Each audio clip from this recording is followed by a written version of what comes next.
네, 여러분 안녕하세요. 조홍만입니다. 오늘은 지문 분석과 평가 이제 두 번째 시간을 갖도록 그렇게 하겠습니다. 순서는 좀 제가 시간에 맞춰서 지금 이제 상하 1, 2부로 이 강의가 편성이 되기 때문에 거기에 맞춰서 좀 왔다 갔다 그렇게 할 수밖에 없을 것 같습니다. 우선은 여러분께 제가 제시해드렸던 이제 사례 1이 있습니다, 여러분. 지난 시간에 우리 사례 1을 먼저 논증 분석 4단계에 의해서 분석을 하는 그런 어떤 실전 연습을 좀 한 후에, 그리고 여러분께 이제 내드렸던 이제 과제들을 좀 해결하고, 그리고 이제 두 번째 시간을 좀 가져보도록 그렇게 하겠습니다. 여러분, 이게 논증 분석 4단계는 이제 분석이 1단계고 평가가 2, 3단계죠. 그 다음에 우리가 이제 어떤 논증의 구성이 있는데 그게 4단계가 되겠습니다. 특히 여러분들이 이제 반대 논증을 구성할 때는 단순히 제시된 논증을 부정하는 데서 그쳐서는 안 되고, 새로운 근거를 마련해서 적극적으로 개진해야 된다라는 말씀을 이제 드렸습니다. 그래서 그 결론과 전제를 찾고, 그리고 이제 주장과 근거의 지지관계라든가 아니면 근거의 적절성을 점검하는 이런 과정들이, 일련의 과정들이 논증 분석 4단계죠.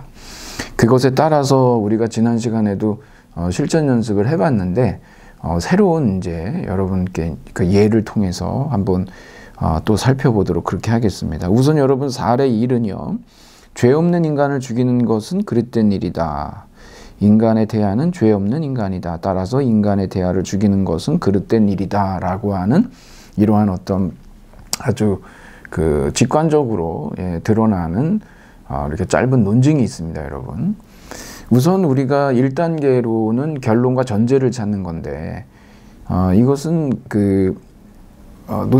아주 짧은 논증이고, 또 더더군다나 여기에 이제 따라서라고 하는 결론 지시어가 있기 때문에 우리가 이제 다라고 하는 것이 가와 나라고 하는 전제들에 의해서 뒷받침되는 그러한 주장이다라는 것을 우리가 알 수가 있죠. 그렇게 해서 1단계를 우리가 이제 결론과 전제를 찾는 그러한 작업을 완수를 합니다.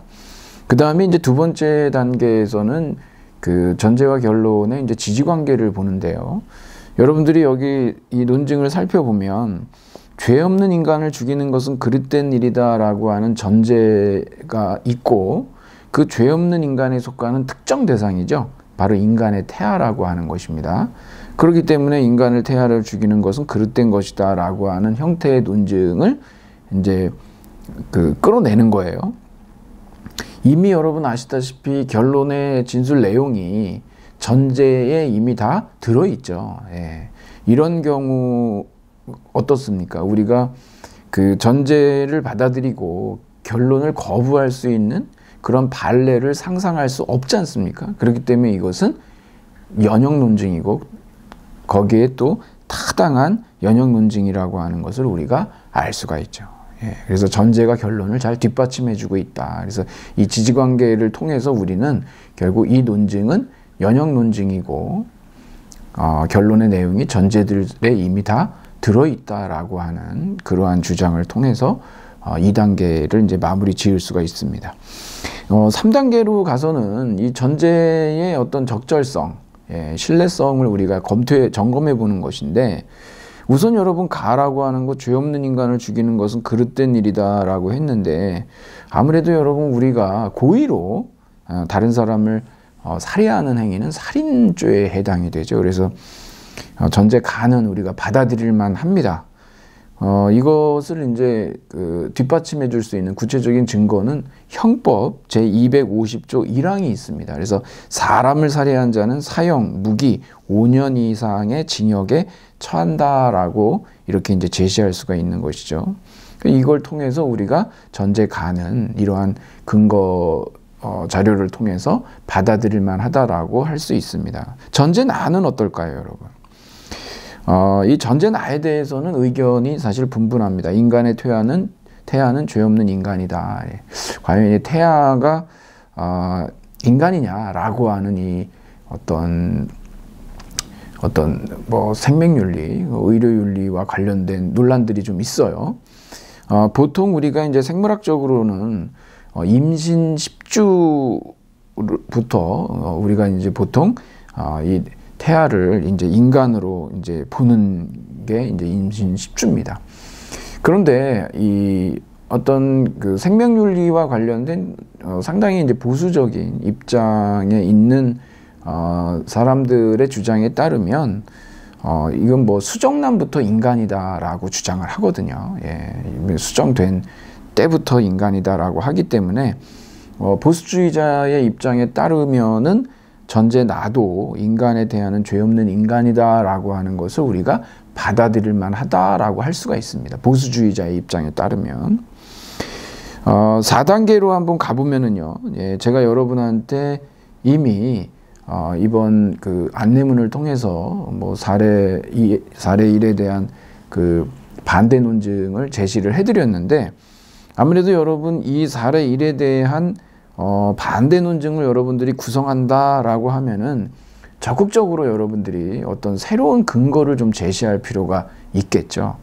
아무래도 이제 낙태에 대해서 임신 중지에 대해서 찬성이냐 반대냐라고 하는 이런 논란이 있을 때 결국 핵심이 되는 거는 태아가 인간이냐 아니냐라고 하는 거예요. 여기 이제 반대 논증을 구성한다라고 하면은 태아는 인격체가 아니다라고 하는 것을 전제로 하고 거기에서 인격체가 아닌 것을 죽이는 것은 그릇된 일이 아니다. 따라서 태아를 죽이는 것은 그릇된 일이 아니다라고 하는 반대 논증을 우리가 구성해서 제시할 수가 있다라고 하는 것이죠. 여러분 우리가 2단계, 3단계를 지나왔기 때문에 2단계에서는 이제 타당한 연역 논증이고 3단계에서도 전제들 다 받아들일 만하니까 우리 이거 뭐라고 그럽니까? 건전한 논증, 건전한 연역 논증이라고 하는 거. 예. 4단계로 와서 우리가 이제 반대 논증을 이제 구성해 봤는데 여기서도 여러분 아시다시피 결국은 이것은 사례 1과 같이 이건 타당한 연역 논증인 걸 알 수가 있죠. 예. 왜냐하면 이제 태아는 인격체가 아닌데 인격체가 아닌 것을 죽이는 것은 그릇된 일이 아니기 때문에 결론이 전제들에 다 이미 포함이 돼 있습니다. 그렇기 때문에 이것은 타당한 연역 논증이죠. 전제를 받아들이면 결론을 거부할 수가 없습니다. 결론을 거부할 수 있는 발례를 상상할 수가 없기 때문이죠. 여기에 대해서 우리가 이 태아가 인격체가 아니다라고 하는 근거, 이 전제를 우리가 받아들일 만하냐? 여러분 우리가 이거에 대해서 우리 보수주의자의 입장이 아니라 이건 태아를 어떤 인간으로 볼 것이냐 안 볼 것이냐라고 했을 때 또 다른 입장에 처해 있는 사람들에 보면은 우리가 인격체라고 하는 것은 일단 자의식이 있어야 되고 자의식이 있다라고 하는 것은 의사소통이 가능해야 된다라고 하는 그러한 조건들을 충족시켜야 된다라고 했을 때 결국 태아는 이 모든 것들을 충족시킬 수가 없죠. 그래서 이거 태아는 인격체가 아니다라고 그러한 입장에 있는 사람들의 주장에 따르면 가를 우리가 받아들일 만하다라고 하는 것이죠. 예, 그래서 우리는 이것은 이제 첫 번째 근거가 참이라고 볼 수 있고 그리고 두 번째 근거도 이런 방식으로 참으로 입증될 수가 있기 때문에 우리가 여기에 제시되어 있는 반대 논증 구성, 그러니까 반대 논증도 우리가 이제 건전한 연역 논증이다라고 우리가 얘기할 수가 있다는 겁니다. 여러분들이 이거는 아주 짧은 그러한 어떤 글 자체가 이제 논증이죠. 네, 이런 것들은 우리가 상당히 이제 전제 결론 찾기도 쉽고 여러 가지 이제 그 논증 분석 4단계에 대해서도 굉장히 수월하게 우리가 논의를 할 수 있는 그러한 장점이 있는 것은 사실입니다. 여러분들 지난 시간에 우리가 짧은 논증을 한번 살펴봤던 것처럼 한번 우리도 어떤 태아가 인간이냐 아니냐라고 하는 이런 어떤 중심적인 쟁점을 가지고 우리가 이 사례를 한번 살펴봤습니다. 자, 그러면 뭐 그 다음 사례가 한 2가지가 더 남아 있는데 그것은 우리가 두 번째 시간에 여러분하고 같이 해보도록 하고 우리는 이제 여러분께 이제 말씀드렸던 이제 과제들을 좀 처리를 한번 해볼게요. 우선은 여러분 152쪽에 제가 여러분께 이제 과제로 내드렸는데 정말 이제 동물권과 관련해서 우리가 이제 대표적으로 이제 공리주의와 칸트주의로 입장이 나뉘는데, 공리주의에서는 이제 그 쾌고 감수 능력이라고 하는, 그러니까 유정성이 있냐 없냐에 따라서 도덕적 지위가 있냐 없냐가 결정이 된다라고 했으면, 칸트주의에서는 아무래도 여러분 그 이성이라고 하는 것에 포인트가 있죠. 그래서 여기 지금 이 논증은 이제 공리주의의 입장에서 결국 이 유정성이 있다라고 하면 도덕적 지위를 갖는 그런 유정성이 충분 조건이다라고 하는 주장이죠. 여기에 대해서 제가 여러분께 반대 논증을 한번 구성해 보시라라고 얘기를 했는데, 오지선다의 5번에 이미 나와 있습니다. 이성을 가진 존재만이 권리의 주체다. 이게 칸트의 입장이거든요. 이것으로 우리가 논증을 한번 구성해 본다면 어떻게 할 수 있냐 그러면 반대 논증 구성이죠. 이성을 가진 존재만이 권리의 주체다라는 거예요. 그래서 동물은 이성을 갖고 있지 않다. 따라서 동물은 권리의 주체가 아니다. 이런 식으로 우리가 반대 논증을 구성할 수가 있다는 거죠. 사실은 이제 피터 싱어의 입장에서 보면요, 여러분 인간도 동물이지 않습니까? 그래서 여기서 그냥 동물 그러면 인간까지 포함되는 느낌이 있어서 보통은 우리가 비인간 동물이라는 표현을 써요. 좀 더 우리가 아주 정밀하게 쓰는 거죠. 그래서 이성을 가진 존재만이 권리의 주체다. 비인간 동물은 이성을 갖고 있지 않다. 따라서 비인간 동물은 권리의 주체가 아니다. 뭐 이런 식으로 좀 더 정교하게 표현할 수도 있겠죠. 제가 여기서 여러분한테 한 가지 조금 여러분들의 어떤 사유의 폭을 더 확장시키고 또 심화시킬 수 있는 어떤 좀 뭐라 그럴까요? 좀 징검다리 역할을 할 수 있는 내용을 좀 말씀드리자면, 물론 여러분 다른 입장들도 있을 수 있습니다. 제가 없다는 말씀은 드리지 않겠는데, 우리가 이제 그 다윈주의에 입각해서 보면, 결국 그 도덕 의식이라고 하는 것도 진화의 산물이거든요. 그래서 여러분 우리가 어떤 도덕적 지위를 갖는 그러한 대상들이 계속해서 확장돼 가고 있는 것이 사실입니다. 이걸 도덕적 확장주의라고 그러거든요. 우리가 예전에 뭐 반려동물에 대해서 지금처럼 이렇게 그 뭐 법적 권리 이런 거 없었죠. 근데 지금 그렇지 않지 않습니까? 동물에 대해서 잔혹행위를 하게 되면 처벌받습니다, 여러분. 예전엔 그런 게 없었죠. 결국 어떻게 된 겁니까? 이 사회가 그 어떤 사회적인 감정이라고 하는 것이 영역이 확장되면 확장될수록 그것들이 어떤 도덕적 지위를 갖게 된다라고 하는 거예요. 그러니까 어떤 그 사회가 어떤 진화하면 진화할수록 그 인권 선진국으로 나아갈 수밖에 없는 것이죠, 여러분. 이 부분을, 그러니까 도덕 의식이라고 하는 것은 인간 진화의 산물이다라고 하는 거, 이것을 여러분들이 생각해 두고 계신다면 지금 이제 우리가 인간과 자연이 어떤 그 상호 공존해야 한다라고 하는 이런 그 어떤 생태 의식, 이런 것들에 대해서도 여러분들이 생각해 보실 수가 있을 겁니다. 한번 여러분들이 도덕이라고 하는 것도 진화의 산물이다라고 하는 입장에서 한번 살펴보시면 될 것 같습니다. 자, 그리고 여러분께 이제 제가 과제를 또 드렸던 게 171쪽에 이제 연습 문제가 있잖아요. 여러분 이제 1번을 보시면 여기 이제 논증 구조도를 여러분들이 그려보시면 훨씬 쉽게 문제를 좀 해결하실 수가 있는데요. 자, 여기 보면 인구는 제한되지 않으면 기하급수적으로 증가한다. 식량은 기껏해야 산술급수적으로 증가한다. 그랬는데 여러분 이게 멜서스의 인구론이고, 여러분 멜서스의 인구론이 찰스 다윈에게 그 생존투쟁이라고 하는 그 개념을 선사해주고 있어요. 이거 굉장히 중요한 내용입니다. 근데 사실 여기 우리가 기하급수적, 산술급수적 그러지만 정확하게 번역을 하잖아요. 그러면은 인구는 제한되지 않으면 등비수열적으로 증가하고 식량은 기껏해야 등차수열적으로 증가한다라고 그렇게 번역하는 게 맞습니다, 여러분. 그럼 등차수열, 등비수열 우리가 알고 있으니까 엄청난 차이가 나오겠죠. 그러니까 결국 인구의 증가율과 식량의 증산율의 차이를 피할 수가 없다. 이거 그냥 그대로 우리가 만들어 보면 A하고 B가 결합해서 뭘 지지합니까? C라고 하는 결론을 지지하는 거예요. 예. 이게 이제 결합 논증이죠. C는 뭐냐 그러면 사람이 사는데 식량이 필요하다는 것은 자연의 법칙이다라고 하는 D하고 결합해서 따라서 나오잖아요. 요 지금 E를 갖다가 또 지지하고 있습니다. 그래서 우리는 어떻게 해서든지 인구의 증가율과 식량의 증산율을 같게 해야 한다라는 얘기를 하죠.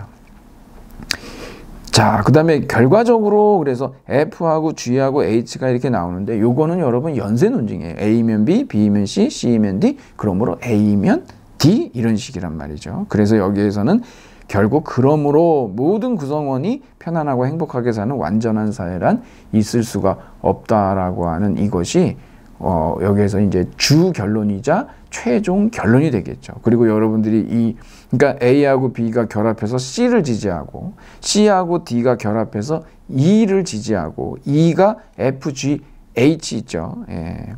특히 여기서 이제 결과적으로 그랬으니까 F를 지지하는데 그 G하고 H도 다 결합이 돼서 최종 결론인 I를 갖다가 지지하고 있습니다.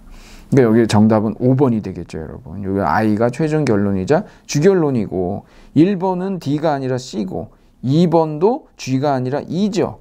3, 4번 여러분들이 보시면 다 아실 수가 있죠. 이런 식으로 여러분들이 그러니까 생존 투쟁이라고 하는 건 결국 먹이 경쟁이고 이러한 어떤 찰스 다윈의 어떤 자연 선택과 생존 투쟁에 이 두 기둥 중에 하나가 멜서스의 이런 인구론에서 나왔다라고 여러분들이 알고 계시면 될 것 같습니다. 자, 2번으로 가볼까요? 이건 뭐 논증의 가정이죠, 여러분.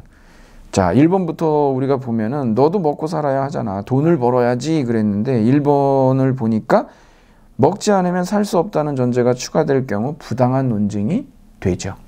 여러분 이거는 뭐 여러분이 두 가지를 보실 수가 있는데 돈을 벌지 않으면 먹고 살 수 없다라고 이러한 대전제를 여러분들이 두어도 되고 먹고 살려면 돈을 벌어야 한다라고 하는 대전제를 두셔도 됩니다. 그래서 후건을 부정하든 정건을 긍정하든 이러한 전제에서 나오면 상관이 없거든요. 근데 여기 먹지 않으면 살 수 없다라는 전제가 추가되면 이거는 부당한 논증이 될 수밖에 없죠.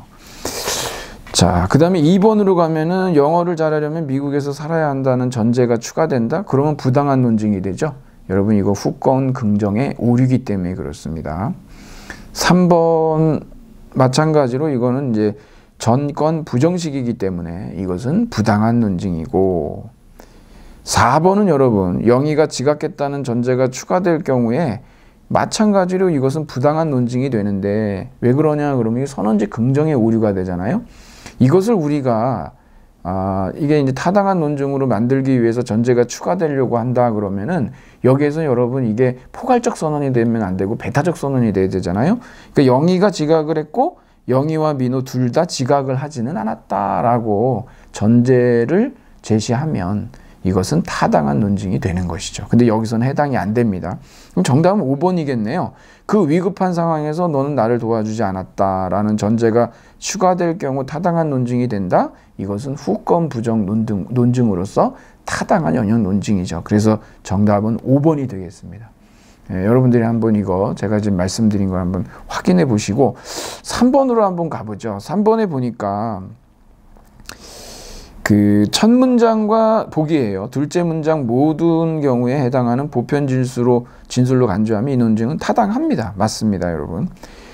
니은은 둘째 문장의 공장식 사육이 어떤 공장식 사육이고 결론의 공장식 사육이 모든 공장식 사육이면 이 논증은 타당하지 않다. 그렇습니다, 여러분. 예, 이건 타당하지가 않죠. 예, 이게 본래 어떤하고 모든이라고 하는 것이 특수해서 보편을 끌어낼 수는 없거든요. 예. 자, 그리고 디귿은 보면 여기 이제 이 동물이라고 하는 거 아까 제가 말씀드렸지만 비인간 동물이라고 여러분들이 정교하게 표현할 수 있다고 말씀드렸습니다. non-human이죠. non-human animal인데 목이나 파리도 동물이죠. 예. 그렇기 때문에 여기에서 동물 중에 지금 기억의 조건은 동물학대, 모든 동물학대니까 비도덕적이라고 했는데 목이나 파리를 죽이는 것도 학대 아니겠습니까? 근데 이런 경우는 학대가 아니다라고 하면 이거는 건전하지 않은 것이, 않은 논증이 돼버리죠. 그렇기 때문에 여기서 디귿은 잘못됐고 기역과 니은이 이제 그 옳은, 그 보기에서 옳은 것이 되겠습니다. 자, 4번을 보면 여러분들이 여기에 나와 있는 이 논증들을 구조도를 우리가 만든다라고 했을 때 여러분 니은하고 디귿이 있죠. 결합해서 기역. 여기 지금 호스피스 병상을 유지하려면 공간, 뭐 의료진, 상담사 다 이런 게 필요하다라고 하는 건데 이것을 갖다가 이거 예증 사례잖아요. 니은 디귿이. 그래서 가번이 맞습니다. 거기에다가 이 기역이 리을을 최종 결론으로 지지를 하고 있어요. 정부의 어떤 지원, 노인복지 실현해야 된다라고 하는 거. 그래서 나의 리을은 이 글의 최종 주장이다, 결론이다, 최종 결론이다, 또는 이게 주결론이다, 상관없죠. 그 다음에 미음은 리을의 사례다. 그렇습니다. 이 미음이라고 하는 건 리을을 따로 지지해 주거든요. 지지하는 사례이기 때문에. 그래서 정답은 가나 다가 다 맞습니다. 정답 5번이고요. 자, 5번으로 여러분들이 가보시면 이 논증에 대한 평가로 적절한 것은 뭐냐 그랬습니다. 뭐 우리가 이제 여기에 번호를 넘버링 하자면 뭐 이 전력 소비가 연평균 9% 이상의 증가율이 보이고 있고 여름 냉방 소요가 급격히 증가했고 그러니까 원전을 지속적으로 건설할 필요가 있다 그랬는데 1번 주장과 근거 모두가 거짓이다 그랬는데 사실 여러분 이것만 가지고 참거짓을 판단할 수는 없습니다. 이건. 그리고 2번으로 가보면 올바른 판단이다. 그렇죠. 여러분 여기에서 판단의 근거가 부족해요. 그리고 3번은 정답이죠. 이게 이제 필연적으로 도출되지 않죠. 무슨 얘기입니까? 귀납 논증이라고 하는 얘기죠. 4번은 건전한 논증이다. 여러분 건전한 논증이 되려면 이것이 그 근거와 주장 모두가 옳아야 되는데 여기에서 보면은 우리가 이걸 이것만으로 판단할 수 없다고 말씀드렸죠. 그 다음에 5번에 주어진 근거만으로 충분히 결론을 주장할 수 있다? 그렇지 않습니다. 이게. 여기에 추가 전제가 반드시 있어야 되는데 만일에 이것을 갖다가 이런 결론을 주장하려면 부족한 전기를 해결하는 방법으로는 원전 건설이 최선이라고 하거나 아니면 부족한 전기를 해결하는 유일한 방법이 원전 건설이다라고 하는 것이 추가적으로 전제가 들어있다라고 한다면 그렇다라고 하면 충분히 결론의 참임을 강하게 입증할 수 있는 그러한 강한 귀납 논증이 될 수 있겠죠. 하지만 여기에서는 지금 이것만으로 주장할 수는 없기 때문에 이것은 아주 약한 귀납 논증입니다. 그러니까 정답은 3번이고 여러분 6번으로 가보면은요. 여기에서는 여러분 중요한 게 일단 여러분 이것을 갖다가 우리 기호화를 해보십시오. 그러면 A이면 가로 열고 B 그리고 C 가로 닫고죠. 그 다음에 뭡니까? not B. 그러므로 not A예요. 이거 후권 부정식인데 B 그리고 C라고 하는 거는 뭡니까 여러분? 연원지 단순화로 여기에서는 B 그리고 C를 B로 단순한 거예요. C로 단순화할 수 있죠 여러분. 상관없습니다 그거는. 여기서는 B로 단순화했고 그래서 이것을 후권 부정식으로 해서 이 논증 타당합니다. 아니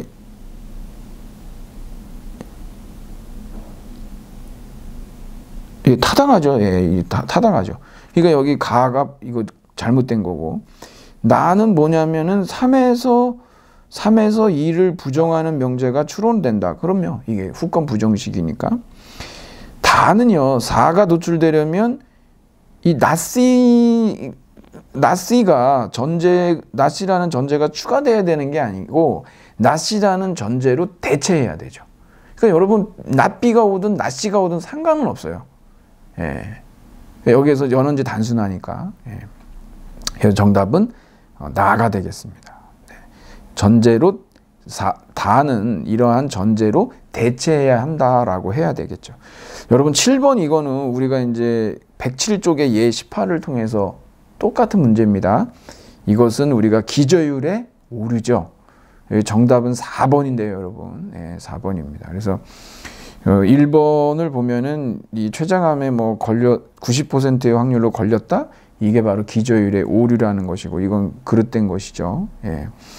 그 2번 뭐 이렇게 그 양성 판정 받은 사람은 90%가 췌장암에 걸릴 것이다. 마찬가지로 기저율의 오류를 보면서 나오는 거고, 3번은 비율은 무관하죠. 이건 A 진단법의 정확도를 얘기한 거기 때문에. 4번 이게 통계적 3단 논법이다? 전혀 그렇지 않죠, 여러분. 혼동될 수 있지만 이것은 통계적 3단 논법도 아니고 거기다가 기저율의 오류까지 범했다라고 우리가 이제 알고 있지 않습니까? 그러니까 여러분 여기 정답은 4번입니다.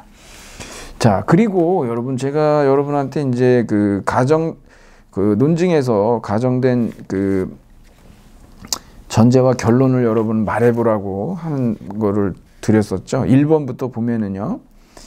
뭐 인간이라면 어찌 기아에 허덕이는 아이들을 외면할 수 있겠는가? 뭐 우리도 인간이란 말이야. 이랬단 말이에요. 여러분 여기 그 뭐 감탄문이든 의문문이든 평서문으로 다 전환시킬 수가 있겠죠, 여러분. 이거 여러분 정권 긍정 논증이고 가정된 결론이 있습니다. 우리는 기아에 허덕이는 아이들을 외면할 수가 없다라는 거죠. A면 B다, A다, B다라는 얘기예요. 2번은 가정된 전제가 사람이 다리를 다치면 도보 여행을 할 수 없다라고 하는 것이죠. 제가 여러분 그냥 넘어가더라도 여러분들이 이미 다 한번 해보셨기 때문에 확인만 하고 갈 겁니다. 3번은요, 여러분 여기 왜냐면이라고 하는 것이 이제 나오고 뒤에 또 따라서 이렇게 나오지 않습니까? 여기에서는 가정된 전제가 이게 연쇄 논증인데요. 사람이 가능한 한 오래 살려고 하는 것은 바람직하다라고 하는 것이 가정된 전제입니다. 4번 번지점프는 위험하기 때문에 정부는 금지 법안을 만들어야 한다라고 하는 게 요게 만들어야 한다 이게 결론이죠. 가정된 전제는 정부는 위험한 일들을 법적으로 금지해야 한다. 어렵진 않습니다, 여러분. 5번 가정된 전제는 내 차의 가스가 바닥이 났다라고 하는 것이고, 6번은 가정된 결론입니다. 이거는 마이클이 반항적인 것은 당연해 라고 하는 거. 그리고 7번 결국 가정된 전제는 당신은 서울에 살고 당신 형은 시골에 산다 라는 겁니다. 이게. 그러니까 결국 당신이 당신 형보다 불안하게 사는 이유는 여기에 있다. 이게 결론이에요. 그 다음에 8번을 보면은 가정된 결론이 있습니다. 성적평가에 문제가 있다라는 거죠. 9번은 가정된 전제, 삼각형의 내각의 합은 180도다라는 것이고, 10번은요, 정권 긍정식입니다. 따라서 하는 게 이게 결론이죠. 그러니까 가정된 전제는 만약 핵전쟁 때 민간인들이 보호될 수 없다면 민방위 훈련은 필요가 없다. 보호될 수 없다? 그러므로 필요가 없다. 이런 식으로 정권 긍정식으로 가정된 전제를 쉽게 찾을 수가 있습니다. 여러분 이제 끝으로 이 다음 글을 읽고 논증 구조를 한번 분석해 보세요라고 했는데, 여러분께 제가 여러 차례 말씀드렸지만 우리가 논증을 표준 형식으로 구성할 때 군더더기가 있습니다. 불필요한 내용들이 있다고 그랬죠. 뭐가 있습니까? 여기 지금 나오는 것처럼 정의가 있어요. 한 개체가 이타적이라는 것은 이러이러한 것이다 라고 하는 정의 나오죠. 이것은 여러분 논증을 표준 형식으로 구성하는데 불필요한 내용이에요. 왜 그러냐? 논증이라고 하는 건 그 전제와 결론으로 이루어져 있잖아요. 이건 소용이 없다는 거죠. 또 하나 뭐가 있냐 그러면 여러분 여기 4번 있잖아요. 침을 쏠 때 내장기관의 일부가 찢겨 몸 밖으로 나오므로 죽게 되는 것이다 라고 하는데, 이것도 뭡니까? 여기 지금 3번을 갖다가 부연 설명하고 있는 거예요. 그러니까 우리가 불필요한 내용은 뭐냐? 정의라든가 아니면 부연 설명이라든가 이런 것들은 논증의 구성 요소하고 상관이 없습니다. 당연히 여러분들이 이것들을 여기에다 넣어주시면 논증 구조가 안 되는 거죠. 그래서 결국은 우리가 최종 결론은 2번입니다. 주결론이 이타적 행동은 자연에서 흔히 볼 수 있다. 이것을 이제 지지하고 있는 게 6번이죠. 이타적이라 할 수 있다. 이 6번을 지지하는 전제들이 3번하고 5번인 거예요. 그래서 1번은 꿀을 훔쳐가는 침입자에게 침을 쏘고 스스로 죽는다. 이 스스로 죽는 거에 대한 구체적인 설명이 여기에서 이제 언급이 돼 있는 겁니다. 여러분 2부에